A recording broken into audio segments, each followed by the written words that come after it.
우리 이번 달을 이제 감사의 달로 지킵니다. 그래서 지금 우리 이제 감사의 계절이다 이렇게 얘기하고요.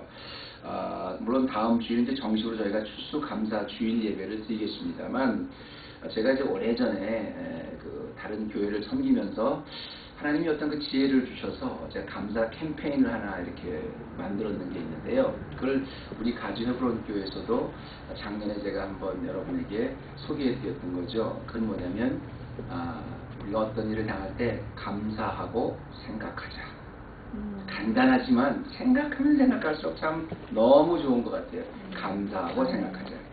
왜냐하면 우리가 어떤 일을 당했을 때 뭐 기쁜 일이나 슬픈 일이나 또는 어떤 위급한 일이나 또는 아주 좋은 일이나 일단 무슨 일을 당해도 감사 먼저 하면 아무리 어려운 일을 당해도 그 다음에는 정말 그 안에서도 감사할 조건이 많이 생각이 나요. 그런데 우리가 생각 먼저 하고 감사를 하지 않습니까? 어떤 일이 닥쳤다 그러면 이걸 어떻게 해야 되나, 이걸 어떻게 빠져나가지, 이걸 어떻게 해결하지, 생각을 먼저 하지 않습니까? 그러면 실제적으로 감사할 수 있는 조건까지도 다 잊어버리고 그 생각에 트랩이 돼서 걱정만 하게 되고 불평만 하게 되죠. 그래서 제가 감사하고 생각하자 이렇게 먼저 캠페인 됐고요. 저희 우리 가주 헤브론 교회에서도 이게 하나님께서 주신 지혜로 참 너무 아름다운 것이다 생각해서 여러분에게 소개해드렸는데, 이런 제안을 좀 드리고 싶습니다. 우리 한번 구호분으로 끝나는 것이 아니라 이번 일주일 동안 우리 추수감사 주일을 준비하면서 무슨 일을 닥치든 누구를 만나든 어떤 상황이 됐든 일단 감사부터 하십시다. 감사부터 하고 그 다음에 생각해 보십시다. 그러면 모든 상황 속에서 아무리 힘들고 어렵고 위급한 상황이라도 그 안에 또 감사할 일이 생각난다는 거죠. 그리고 이 감사부터 하는 게요, 참 쉽지는 않은데 여기서 감사부터 하고 그 다음에 이제 생각을 하게 되면 누리는 축복이 굉장히 많습니다. 여러분도 그렇게 도전하시는 분도 있을 거예요. 목사님, 감사하고 생각하자, 뭐 좋은 구호입니다. 근데 현실적으로는 그렇지 않죠. 우리는 일단 딱 어떤 일을 닥치고 나면 우선 거기에 대해서 생각하게 되고 거기에 대해서 애널라이즈 하게 되지 어떻게 감사부터 하게 됩니까? 맞아요. 현실적으로 쉽지는 않은 겁니다. 그런데 할 수 있는 제가 비결을 가르쳐 드릴게요. 어떤 상황, 어떤 조건, 어떤 환경 속에서 여러분 감사 먼저 할 수 있는 비결은 뭐냐면 하나입니다. 하나님. 하나님이 나의 목자라고 지난주 우리가 설교 시간에 그렇게 말씀드렸죠. 여호와는 나의 목자라. 하나님이라는 그 한마디가 여러분 모든 상황 속에 감사부터 할 수 있는, 어떤 역경도 감사로 이길 수 있는 조건이 된다는 것입니다. 하나님 자체가 우리가 감사부터 할 수 있는 비결인데요. 지난 주일날 우리가 여호와는 나의 목자시다는 것에 감사로 제가 여러분에게 좀 도전을 좀 드렸었는데, 여호와가 나의 목자이신 그 이유는 참 우리에게 감사할 수밖에 없는 그런 만족함을 준다고 그러지 않았습니까? 그래서 하나님 한 분으로 만족할 수 있는데, 오늘은 구체적으로 과연 여호와가 나의 목자라는 그것, 그리고 어떤 상황에서 우리가 감사부터 할 수 있는 그런 비결의 하나님 한 분만이 모든 우리의 상황을 다 넘어서 감사할 수 있는 조건이 되는 구체적인 그 이유에 대해서 제가 오늘 좀 여러분과 좀 나눠보고 싶어요. 그래서 오늘 말씀의 제목을 추수감사절을 이제 일주일 준비하면서 제가 하나님이라고 줬어요. 근데 그 하나님이라는 것이 그냥 한 번만 하나님 그리기에는 좀 너무 부족한 것 같아요. 그래서 하나님 떠오르고 그 다음에 또 한 번 하나님, 그리고 그것도 또 넘어서 그것도 부족한 것 같아서 나의 하나님, 나의 하나님. 제가 그렇게 오늘 말씀의 제목을 지었습니다. 왜냐하면 하나님 한 분이면, 나의 하나님 한 분이면 어떤 상황에서 충분히 감사할 수 있는 조건이 된다는 거예요. 목사님 너무 어려운 시련을 닥쳤는데요. 그런데 어떡하죠가 아니라 감사합니다. 나올 수 있는 건 하나님, 나의 하나님 때문에 그렇다는 겁니다. 그래서 오늘 확실하게 3번을 강조해서 우리가 하나님, 나의 하나님이라는 요 제목을 가지고 우리가 과연 어떤 상황에서든 어떻게 감사할 수 있는가, 어떻게 하나님 한 분만으로 만족하고 감사하고 우리의 삶이 풍요로울 수 있는가의 구체적인 이유를 한번 좀 몇 가지만 좀 나누고 싶은데요. 하나님 한 분만이 감사의 목적 자체가 될 수 있는 첫 번째 이유가 있습니다. 그것은 뭐냐면 하나님은 나를 구원해 주실 만큼 위대하신 분이라는 거예요. 잘 들으세요. 여기서 한마디도 빠질 게 없습니다. 하나님은 주어지요. 나를 다른 사람 얘기가 아니라 나를 구원해 주실 만큼, 다른 것도 아니라 구원을 해 주실 만큼 굉장히 위대하신 분이라는 겁니다. 여기 오늘 우리가 같이 노래도 했습니다만 그는 구원을 베푸실 전능자시다 이렇게 말씀을 하지 않습니까? 이 원래 전능자라는 이 말씀은 전능한 구원자다 이런 뜻이에요. 정확히 말하면 영어에는 이렇게 나옵니다. The Lord your God is with you. He is mighty to save. 구원을 해주실 수 있는 그런 아주 용사다 이런 뜻입니다. 승리한 전사다 이런 뜻입니다. 그런데 이 전능하다, 마이리하다 이 말은 뭐냐면 옛날 과거의 그 큰 용사들을 마이리했는데 하나님은 얼마나 큰 용사시냐면요. 우리에게 구원을 베풀어 주실 만큼 위대하신 분이라는 거예요. 여러분 여기 이 말씀이 굉장히 중요한 게요. 오늘 스바냐 우리의 말씀이 잘 안 읽는 말씀입니다만 원래 스바냐는 왕가 출신의 선지자입니다. 보통 다른 선지자들은 뭐 목동 출신도 있고 뭐 그랬지만 이 스바냐는 왕가 출신에 있었기 때문에 그 상류사회, 그 도덕적인 부패에 대해서 너무너무 잘 알았어요.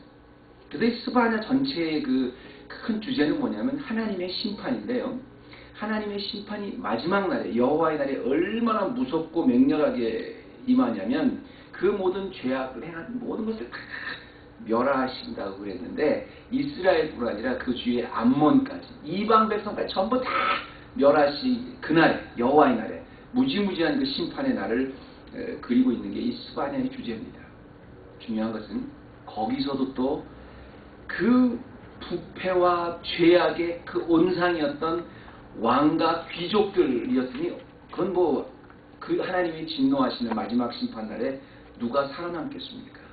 그런데 중요한 것은 하나님의 여호와의 날에 모든 사람이 다 이방 백성까지 전부 다 심판하는 그 날에도 하나님께서 구원해 주시는 사람이 있다는 거예요. 그래서 스바냐라는 뜻이 여호와께서 숨기신 자다 그런 뜻이에요.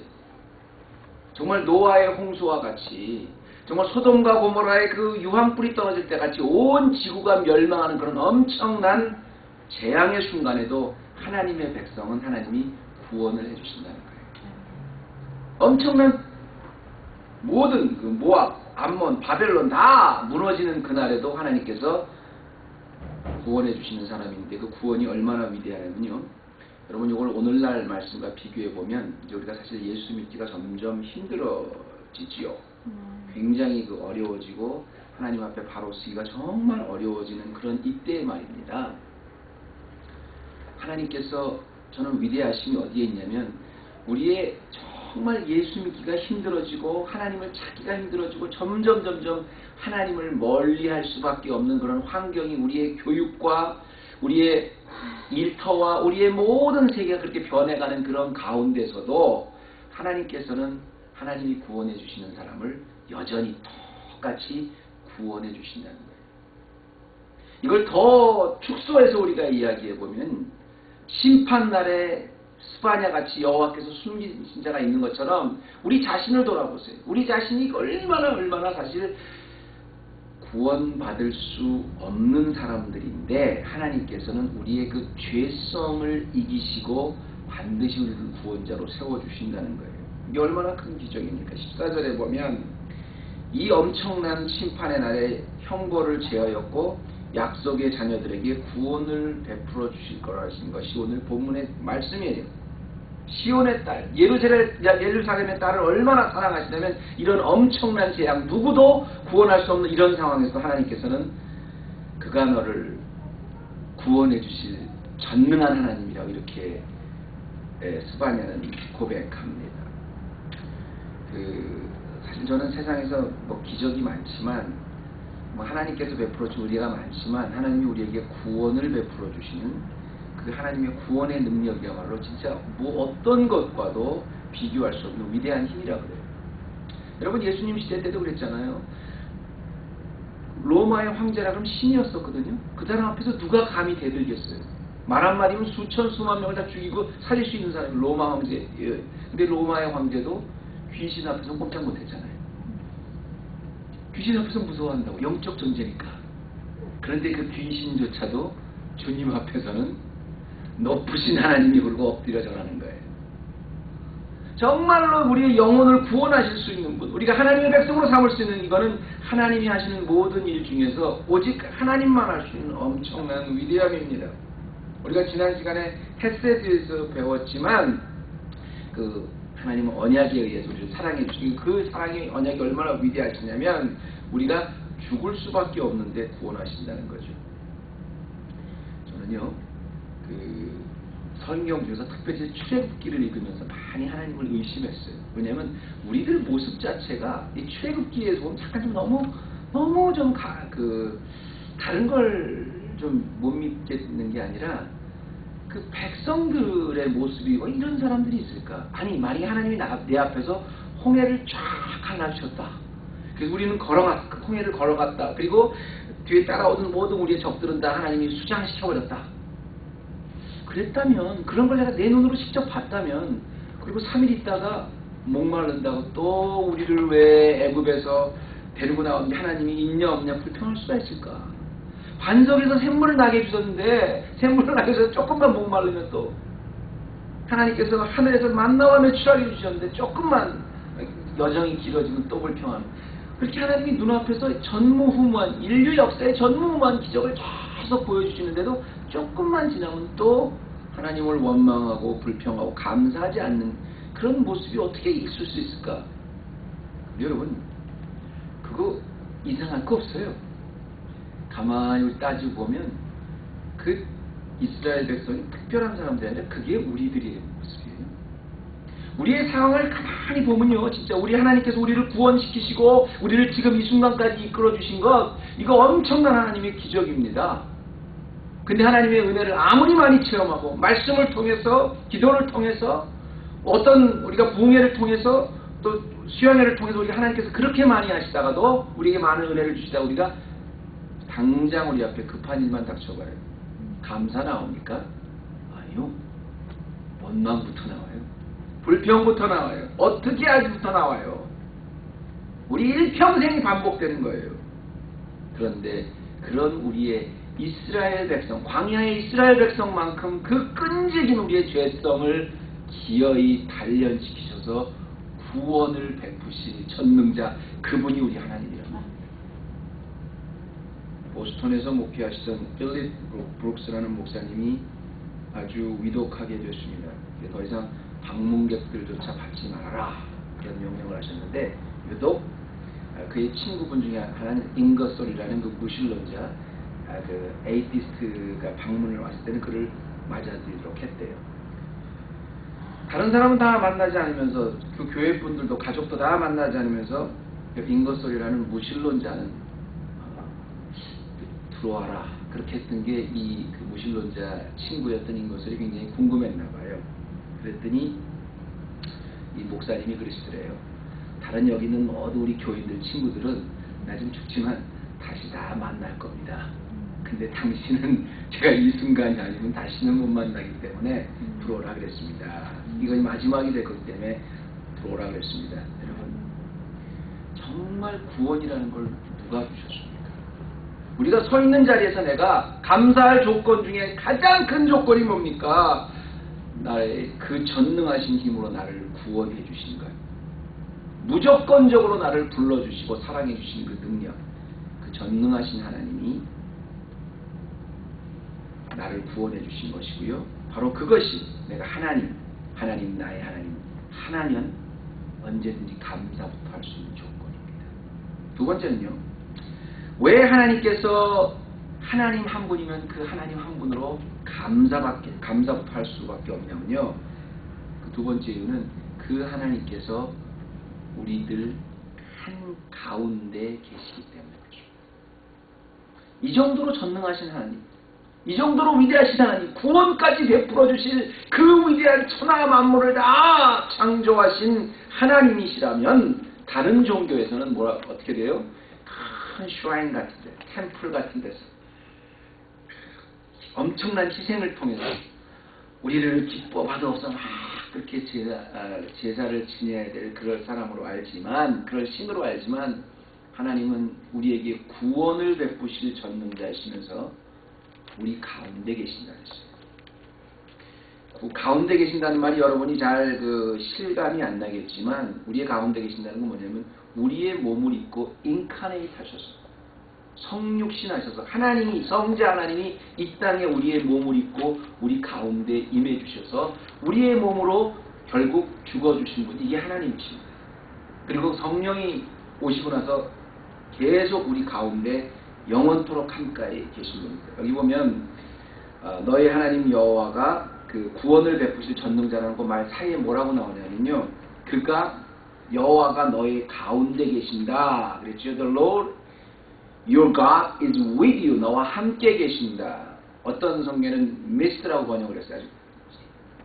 정중간에 계신다 이렇게 번역을 했는데요, 이게 가운데 계신다 이 말은 뭐냐면 아주 가깝게, 아주 근거리에 접근하고 계신다 이런 뜻입니다. 임마누엘이라는 말이겠죠. 하나님께서 아까도 말씀드렸지만 스파냐 전체를 흐르는 주제는 뭐냐면 엄청난 재앙입니다. 누구도 피할 수 없는 엄청난 재앙이에요. 정말 이스라엘뿐 아니라요, 모든 모압, 바벨론, 암몬 다 하나님이 이방 땅까지 다 여호와의 날에 심판하시겠다 그랬어요. 그런데 그렇게 엄청난 심판 가운데서도 하나님이 스파냐와 같이 숨겨놓으신 자가 있다 그랬죠. 구원을 베푸실 그런 자가 있다 그랬죠. 엄청난 환란. 그러면 그런 구원문을 멀리서 베푸시는 것이 아니라 사실은 하나님이 지금 이스라엘을 이렇게 띄워주고 이스라엘에 격려해주는 분위기가 아니라 스바냐의 그 이야기의 주제는 뭐냐면 여호와의 심판날이 얼마나 무섭게 다가오고 있음을 경고하는데요. 그 가운데서 우리가 왜 하나님 한 분만을 그런 가운데서도 감사할 수 있느냐면 그 구원을 베풀어 주실 전능자가, 그 가운데서도 숨겨놓은 자를 남겨놓으시는 그 구원을 베푸실 위대한 전능자가 세상 끝날 것 같은 그런 순간에 우리와 같이 가운데 함께 계시고 계신다는 거예요.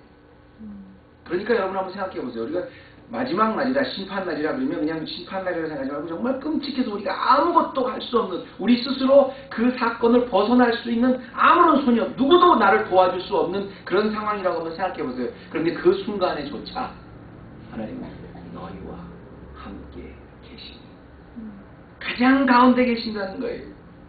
이러니까 감사의 조건이 아니겠습니까? 하나님을 한 번으로 부족하겠어요? 족하겠어요? 하나님 나의 하나님이면 감사하고 기뻐할 수 있는, 감사 충분히 하고 그리고 생각할 수 있는 조건이 안 되냐는 겁니다. 세상의 삶의 끝이 되는데 그 환난 가운데 무슨 아름다움이 있겠어요? 이스라엘뿐 아니라 모든 이방이 다 멸절되는 그 순간에 어떤 고귀하고 순결한 것이 있겠어요? 그런데도 스바냐가 회복을 노래하고 우리에게 도전하고 있는 것은, 희망을 우리에게 주고 있는 것은 뭐냐면 그 가운데서도 그 전능한 하나님이 그 환난 가운데 함께 하고 계시다는 믿음이에요. 저희 아버님이 어렸을 때 항상 하셨던 말이, 제가 이 말씀을 준비하면 생각나는데, 항상 최악의 조건에서 최선을 다한다. 뭐 그 말이 그냥 그 말에 좋은 말, 사업을 하셨으니까 이제 그런 말씀을 하셨겠죠. 그런데 저는 그 말을 가만히 생각해 보니까 최악의 조건이라는 건 이 세상은 언제든지 최악의, 우리 감당할 수 없는 최악의 조건이 될 수 있어요. 근데 거기서 최선을 다한다는 게 뭘까? 그 가운데 어떤 상황이, 하나님이 한 분 나와 함께 계신다. 그게 최선의 조건 아니겠습니까? 최고의 감사 조건 아니겠습니까? 하나님이 함께 계시다. 임마누엘이 하나님이 나와 지금 나의 가운데 계신다. 이건 모든 상황 끝나는 거 아니에요? 감사할 수 있는 조건이 되지 않냐는 겁니다. 지난주에 우리가 여호와는 나의 목자신이라는 그 목자에 관한 이야기를 했지, 목자와 약에 관한 공부를 같이 했지만, 정말 사망의 음침한 골짜기를 같은 인간 최악의 상황을 걸어간다고 할지라도 여호와의 막대기와 주의 지팡이가 나를 안위하고 계신 것, 이거면 상황 끝난 거 아니에요? 아멘. 여러분 그 에밀리 밴스라는 그 여성이 쓴 그 Different Kinds of Miracle라는 책 읽어보셨어요? 제가 그걸 누굴 빌려줬던 것 같은데 간증집이었어요. 근데 여기 보면 참 재밌는 말이에요. 물론 간증집이니까 이 여인 이제 암이 걸렸습니다. 암이 걸려서 자기가 이제 치료되는 과정인데, 우리는 보통 이제 기적이다 그러면 뭐라고 그래요? 암이 3기, 4기 돼서 곧 죽을 수밖에 없는 사람이 하나님이 기도를 해서 하나님 그 주의 이름으로, 나사렛 이름으로 일어났다, 깨끗이 치료를 받았다. 그럼 우리가 큰 기적이다 생각하잖아요. 나도 그런 기적을 좀 베풀어 주십시오. 하나님 좀 내 머리 위에 안수하시고 좀 기적을 베풀어 주십시오. 그러잖아요.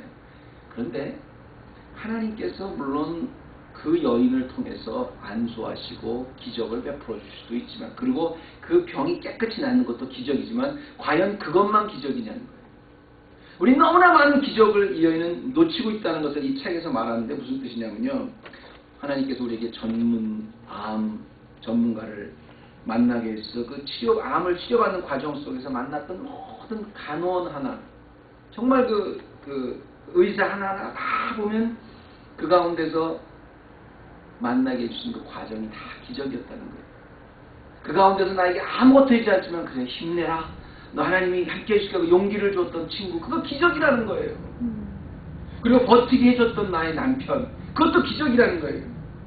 그리고 그런 정말 내 몸은 아팠지만 그 아픈 몸을 통해서 결국 같이 기도하게 되고, 그동안에 찢어지고 상처받았던 그 딸의 가정이 다시 그걸로 인해서 회복됐던 것, 그것도 기적이라는 거예요.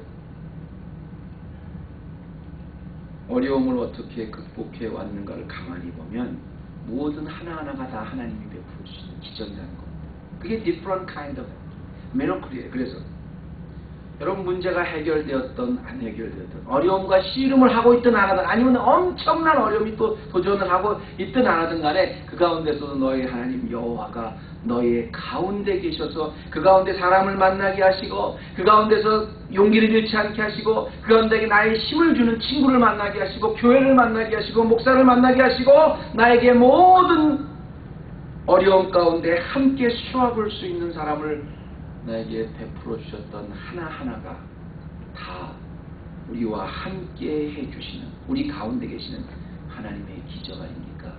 이래서 우리는 어떤 상황 가운데서도 하나님, 나의 하나님이면 감사 먼저 할 수 있는 조건이 되는 것입니다. 우리 아이를 보면요, 가끔 말썽을 부리죠. 말썽을 부리는데, 말썽을 부린다고 해서 그 말썽을 안타깝죠. 그래서 안타깝다고 해서 그 아이가 이제 쟤는 내 자녀 아니다 이러지 않잖아요. 우리가 걔가 말을 잘 듣고 우리 자녀가 굉장히 훌륭한 일을 하면 마음이 자랑스럽고 기쁘지만, 굉장히 말을 안 듣고 제 벗길로 간다고 해도 부모님이 그를 버리는 것이 아니라 마음은 항상 그와 함께 있어요. 안타까운 거예요. 제가 언제 돌아와야 될 텐데, 정신 차려야 될 텐데. 근데 하나님은 우리의 상황이 좋든 나쁘든, 기쁜 조건이 있든 아니면 굉장히 눈물을 흘릴 수밖에 없는 조건이 있든, 언제나 우리와 함께 그 가운데서 계신다는 것, 이게 우리가 감사부터 할 수 있는 조건입니다. 마지막입니다. 오직 하나님 한 분만이 우리가 감사할 수 있는 조건의 또 하나 이유는요, 하나님께서는 우리에 대한 사랑을 넘치도록 담고 계시기 때문에. 잘 들으세요, 여러분. 제가 그냥 하나님이 우리의 사랑을 많이 담고 계십니다 그렇게 말씀하지 않았어요. 넘치도록, 모자라지 않고 넘치도록 가득 담고 계시기 때문에 그래요. 항상 하나님께서 우리를 바라보실 때, 또 우리 가운데 계실 때, 있으나 마나 잘 나타나지도 않는 것이 아니라 너무 사랑하셔서 넘치도록 그 가슴에 가득 우리를 담고 계시다는 거예요. 이걸 스파냐의 말씀은요, 아주 너무너무 잘 표현했어요. 어떻게 표현했냐면, 이걸 뭐라고 표현했냐면요, 그 전능하신 하나님이 너희와 함께 계신다고 그렇게 끝나지 않았어요. 그러면서 뭐라고 그러시냐면 그냥 단순히 그가 너를 기뻐하신다 이렇게 말씀하지 않습니다. 뭐라고 그러냐면 그가 너로 인하여 기쁨을 이기지 못한다 이렇게 표현을 하셨어요. 이게 한국말에 참 번역이 참 잘 됐다고 생각해요. 근데 영어에서는 뭐라고 표현했냐면 He will quiet you with His love. 그러고 나서 He will rejoice over you with singing. 노래를 하면서 너 굉장히 기뻐하신다는데 이 말은 조금 좀 우리에게 덜 와닿아요. 근데 이 말은 제가 한국말 번역이 더 우리에게 더 와닿아요. 뭐냐면 기쁨을 이기지 못한 주체를 못하신다는 거예요. 이게 아주 overjoy가 그냥 영어는 좀 단순해 보이지만 한국말에 기쁨을 이기지 못한다는 말 여러분 부모님들은 아마 기억을 하실 겁니다. 무슨 말이냐면 이런 거예요. 기쁨을 이기지 못하는 거면 어쩔 줄 모른다는, 정신 못 차린다는 거잖아요. 쉽게 말하면 여러분들 이제 다들 자녀가 커서 또 우리 최 집사님도 오늘 또 우리 그 대학생 자녀 거의 가셔야 되기 때문에 일부에 이렇게 오셨는데 여러분과 아이들이 어렸을 때 한번 생각해 보세요.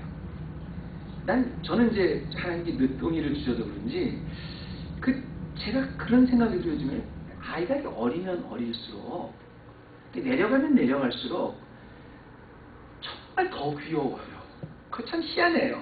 왜냐면 우리 가끔 그런 생각이 들어요. 제가 우리 막내를 이렇게 보면서 제가 큰 애 때도 저렇게까지 내가 귀여웠었나 그런 생각이 가끔 들어요.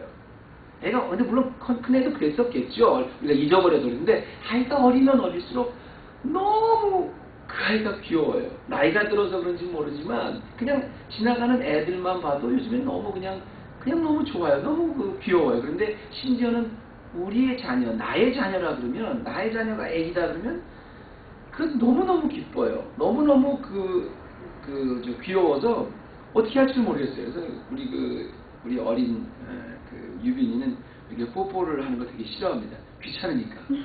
근데 막 어쩔 줄 모르고 막 볼에다가 뽀뽀를 하는데 그때 무슨 생각을 할 때마다 뭐냐면 아주 특히 유빈이가 어렸을 땐 더 했어요.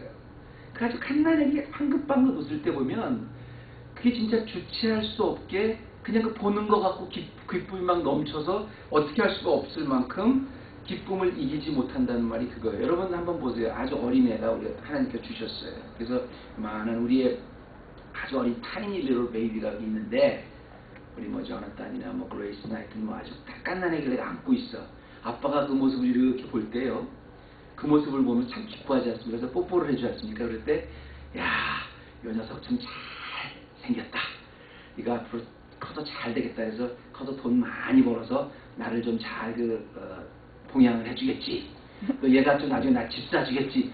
이런 거 기대하면서 나는 이제 딸이 한 5, 또 내 아들이 몇 명 있으니까 나는 충분히 얘가 나한테 뭘 해줄까. 그런 거 기대해서 기뻐하는 부모님 있으세요? 아니면 이 녀석이 나한테 호강을 좀 잘 시켜주겠지. 그런 거 따지면서 이 녀석은 나에게 별로 효도할 것 같지 않은데 별로 덜 기쁘다. 그렇지 않잖아요. 물론 가끔 가다가 표정이나마 겉으로 그렇게 하시는 부모님도 있기는 있습니다. 이렇게 아이를 보면서 이 녀석이 이제 나한테 한 달에 내가 자녀가 3명이니까 한 달에 얼마씩 해서 이렇게 아주 깐나리기를 보면서 그것도 계산부터 하시는 부모님도 물론 있기는 있는데 그거 사실 아주 극소수고 우리가 아기가 어리면 어릴수록 그 아이가 나한테 뭘 해줘서가 아니라 그냥 보는 것 자체로 기쁨이에요. 너무 기뻐서 기쁨을 이기지 못해요. 아무것도 나에게 안 해주고 그냥 밥만 먹고 울고 기저귀만 갈아줘야 되고 목욕시켜줘야 되는데 그냥 보는 것만으로도 너무 기쁨을 이기지 못해서 아이를 꽉 잡아서 아이가 어떨 때는 멍이 들고 너무 뽀뽀를 해서 볼에 막 자국이 생길 정도로 그게 기쁨을 이기지 못하는 거예요. 그 아이가 부모님한테 뭐 해줬어요? 아무것도 안 해줬잖아요. 근데 너무 기쁜 거예요. 그런데 전능하신 하나님께서 구원을 베푸신 만큼 전능하신 하나님께서 우리 가운데 정가운데 환난 가운데도 계실 뿐 아니라 그냥 의무적으로 계신 게 아니라 우리를 보면서 기쁨을 이기지 못할 만큼 아빠가 자녀를 볼 때 너무 그 기쁨이 오버조이 하는 것처럼 기쁨을 이기지 못할 만큼 그렇게 계신다는 거예요. 그래서 하나님 나의 하나님이면 어떤 상황 가운데 그 하나님만 생각하면 우리가 감사 먼저 할 수 있다는 것입니다. 여러분 뭐든지요 그릇은 가득 차면 넘치게 됐습니다. 하나님 한 분만으로 감사할 수 있는 조건이 하나님이 우리를 향한 사랑이 가득 차서 넘친다 그랬지 않습니까? 시편 기자는 그렇게 이야기를 해요.